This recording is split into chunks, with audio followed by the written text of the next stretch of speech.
Hello, headphone mixers. My name is Paul Third, and that gentleman across from me is Emrah Celik, an award-winning mix and mastering engineer with over 3 billion streams to his name, with around 90% of those streams being made on headphones. Now, we are going to do a review of the Fiio JT7. However, we thought we would just do a very quick disclaimer, very quick, just to get this over and done with, because we keep getting asked a lot about the ARC on-ear that's came out. What we are going to say very briefly is that it's probably best not to expect a review on MixPhones. And the reason that we are not interested in ARC on-ear is because it is extremely underpowered for the headphones that we recommend. It's outputting max power of 100 milliwatts, not 200 milliwatts, 100 milliwatts at 32 ohm. And knowing that the max power at 32 ohms is 100 milliwatts, we know that that's the maximum current as well. And due to Ohm's law, you can do all the calculations. And roughly, you'll be lucky if the ARC on-ear outputs around 50 milliwatts at 16 ohm. It's just massively, massively, massively underpowered. And me and Emrah don't really see the point in reviewing something that we cannot recommend due to it being so massively underpowered. So that's why I'm not interested. Emrah, is there anything else you would like to add about ARC on-ear quickly before we move on to the JT7? Yeah, I'm going to cut it short. The idea is that it's a good idea, good concept. I was always, looking for something like that I can carry with me. But unfortunately, they were pretty quick to get into market and collect some money with just half-done product, Yeah. And there's no way they can measure all those headphones. They probably collected somewhere from someone who already measured everything. And we already know that the measurement rigs are not extremely accurate. And on top of that, we don't know which engineer did it. We don't know how many mixes they've done on those things. It's just based on theory, just selling some sort of air to me.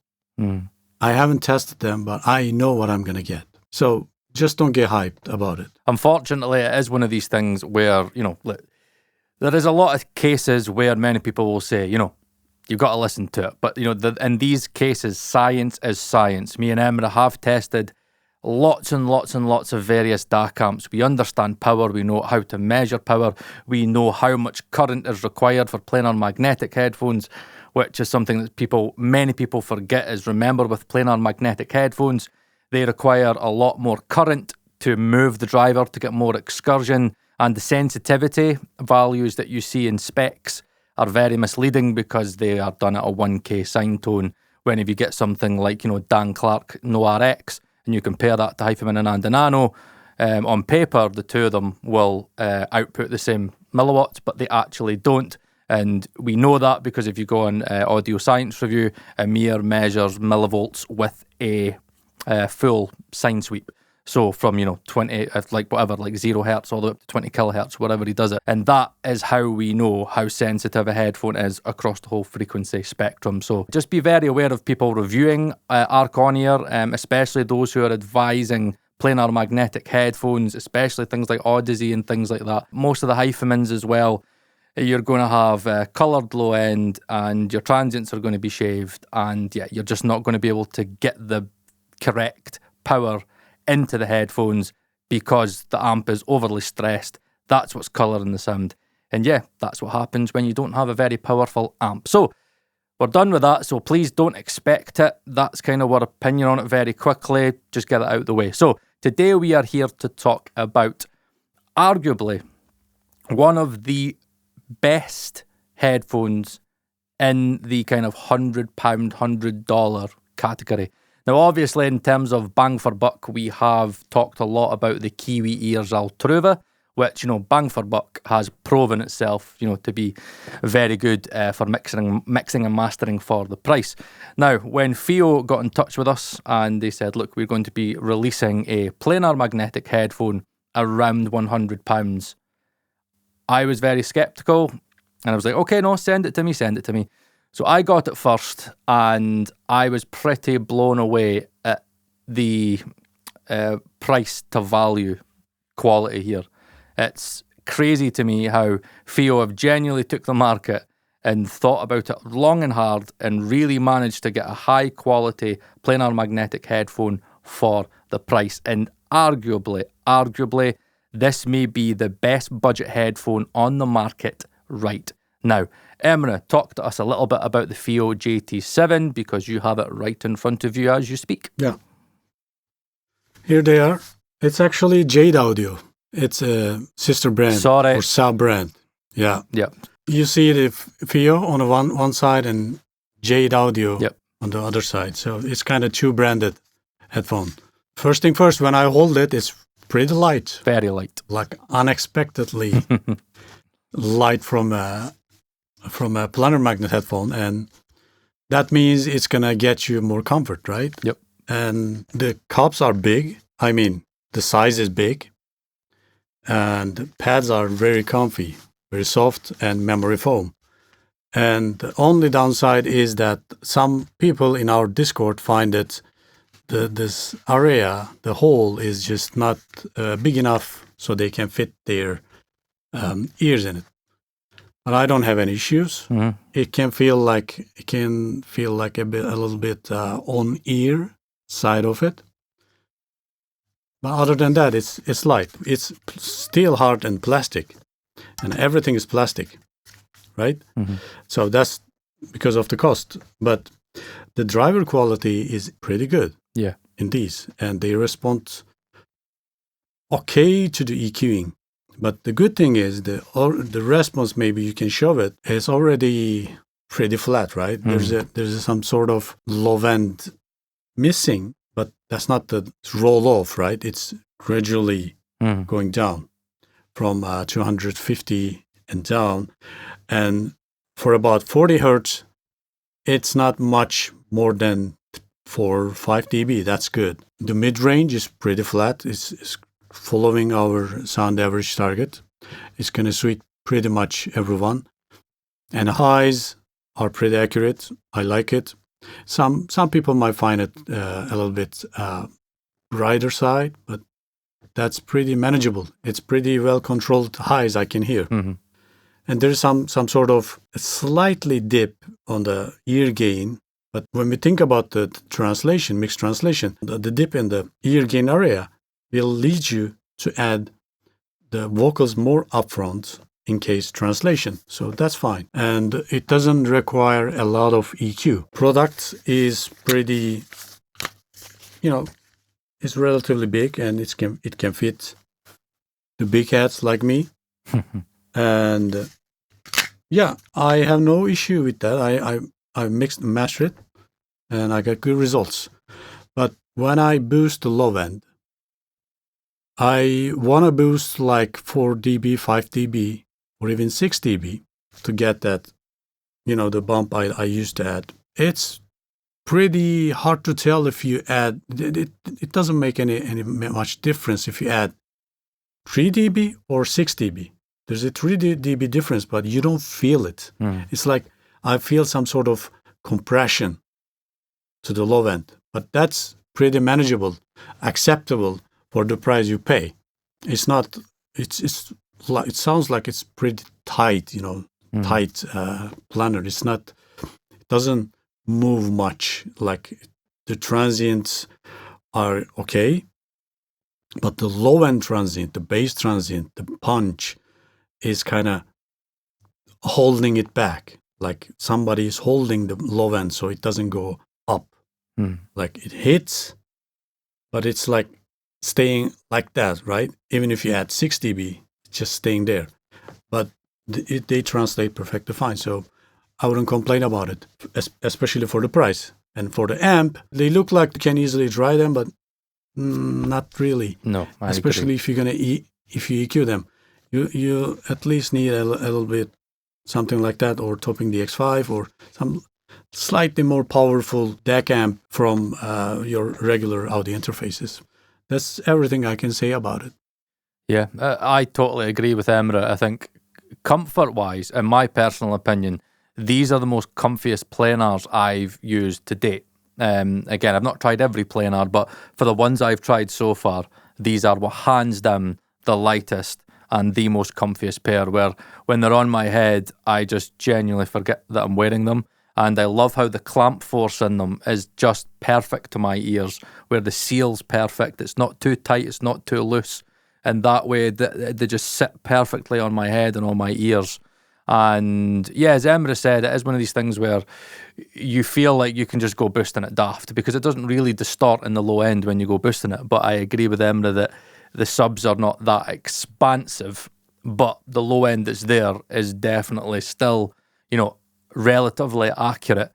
Transient response, no, you're not going to get like an Ananda Nanos here, but I think where they sit is really, really at the price point. I think Fiio/Jade Audio have done an amazing job to make something that genuinely does kind of justify its price point. If people would ask, well, what about, the HE400? No, like the HE400 SE just does not compare at all to the JT7. The JT7 is a much better headphone, where when I listen to it, the imaging and the staging sounds pretty much perfect to me. Like, I don't have any issues with the imaging and the staging. The vocals sound where they should be. I don't feel like they need crossfeed.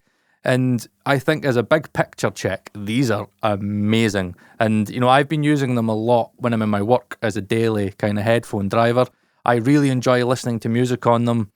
They just give me a very, very solid big picture check.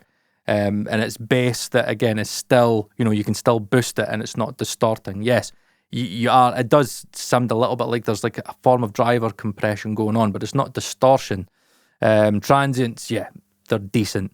But I think that for the price, look, if you're somebody that gets fatigued quite a lot and you are somebody that is like an Odyssey user and you've got like, problems with your neck, and again, you don't really like heavy headphones, honestly, these are so comfy. I could easily sit them on my head for a long, long time. I could personally do long sessions with them. It doesn't get sweaty either with the pads. And I just think for the price, it's just, for me, for the price, Emrah, it's an A grade for the price. It's got to be for the price. And if for people asking me, Paul, Kiwi ears Altruva versus the JT7, I personally would choose the JT7 over the Altruva. What would you choose, Emrah, Altruva or JT7? You're pretty much correct. If I were to pick a planar magnet at this price range, which is the biggest competitor is HE400 SE, right? Yep. From Hi-Fi Man. Yep.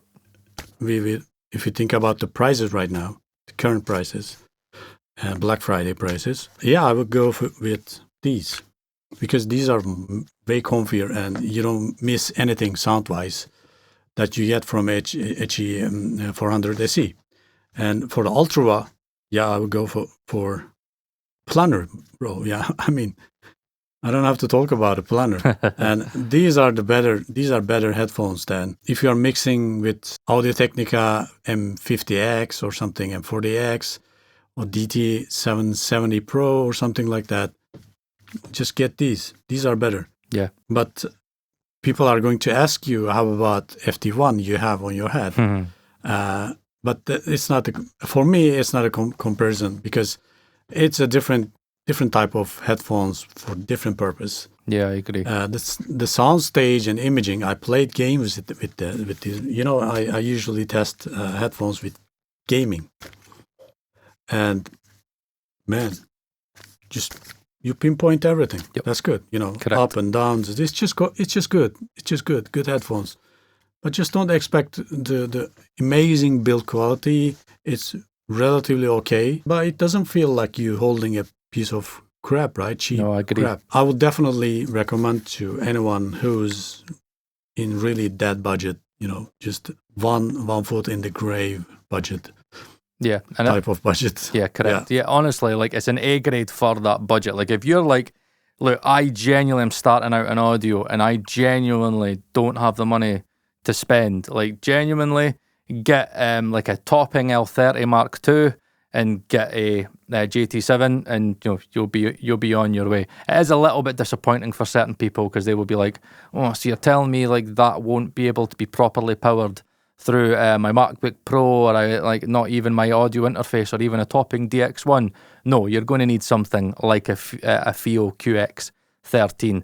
When I use the Fiio QX13 with the JT7, I'm using a balanced cable, and it's roughly not far off from the same level that I've got the Noir X, maybe just a little bit under. I'm pretty sure when I calculated it, I would say it's probably around like 220 milliwatts around there.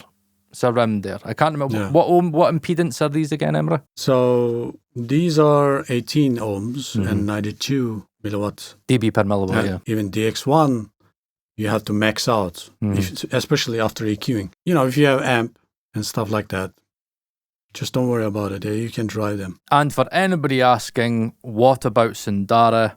Me and Emrah would comfortably say that we would still prefer Sundara over the JT7. The JT7 isn't as good as Sundara, but if you're looking for like a headphone that's cheaper than Sundara and is more budget, but you don't want to really like go cheap shit, then the JT7, in our opinion, is the best in its class for that price point. To get a planar of that quality is really good, and it sounds very open, no crossfeed, as we said. Even if you just want a headphone for checking imaging and sim staging as a big picture, along with the Ananda Nanos or something like that, that'll be a dream. Honestly, I use them a lot for listening to music. Really unfatiguing as well.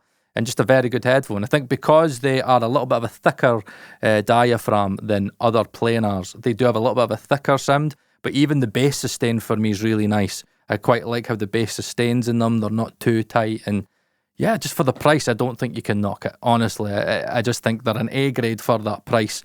If you were to say, well, what about an overall grading compared to other things? I'd give them a B.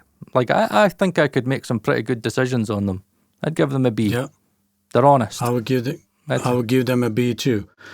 Yeah, I'm looking at the best planar magnet for the price at the moment. I don't have to tell anything more. 100%, and that's where we'll leave it.